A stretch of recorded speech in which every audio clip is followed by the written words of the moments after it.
Yang ketiga, kita akan menggunakan fungsi logika if. Fungsi logika if ini digunakan untuk melihat perbandingan logis antara perkiraan dan nilai tertentu di mana kondisi tersebut sudah kita tentukan. Nah, kita contohkan dulu ya. Di sini ada nilai ujian 5 orang, ada 5 nilai, bertema 90, 85, 63, 50, dan 75. Sedangkan untuk kriterianya, yaitu di sini ditentukan nilai KKM adalah 70, di mana jika nilai 70 ke atas, maka dinyatakan tuntas. Jika nilainya di bawah 70, maka dinyatakan remedial. Nah, bagaimana cara kita memasukkan ke rumus? Kita akan bikinkan rumusnya, yaitu menggunakan rumus if. Nah, sekarang kita mulai ketikkan rumusnya.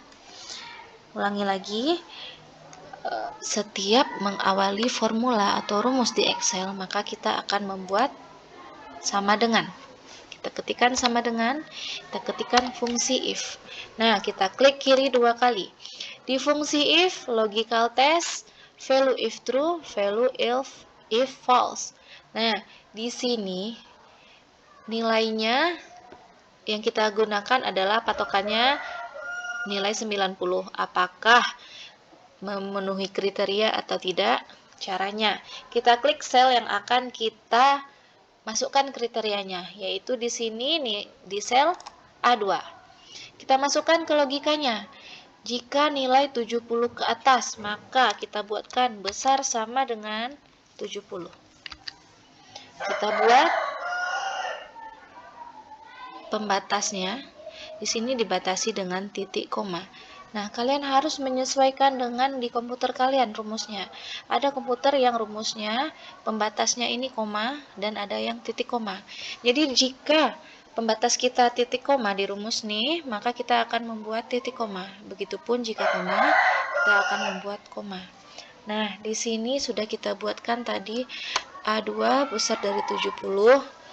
Maka kita buat kriterianya. Kita awali dengan kutip 2 dulu. Jika nilainya 70 ke atas, maka tuntas. Di sini value if true, berarti nilainya jika benar, maka dia tuntas.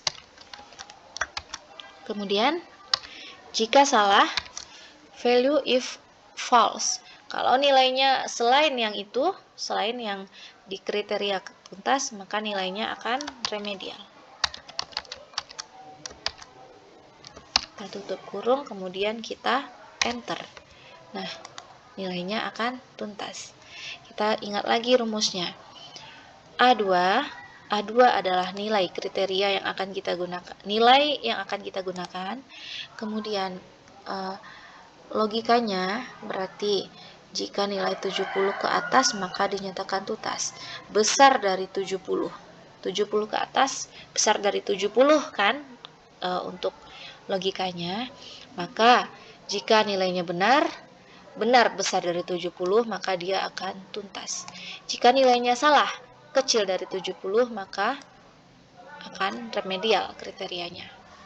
Nah, kita ulangi lagi sekali lagi, sama dengan if,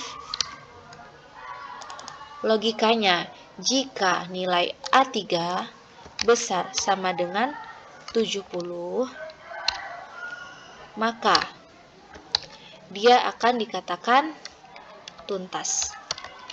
Nah, jika tidak atau selain di atas 70, maka dinyatakan remedial. Tutup kurung. Nah, kita harus ingat lagi struktur rumusnya ya. Tanda operatornya, kemudian pembatas, kemudian kutip untuk setiap kriteria. Nah, tuntas. Kita cukup mendrag ke bawah seperti tadi. Maka nilai 63 adalah remedial karena di bawah 70. Nilai 50 juga remedial karena di bawah 70. 75 tuntas karena di atas 70. Nah, begitulah rumus untuk logika if.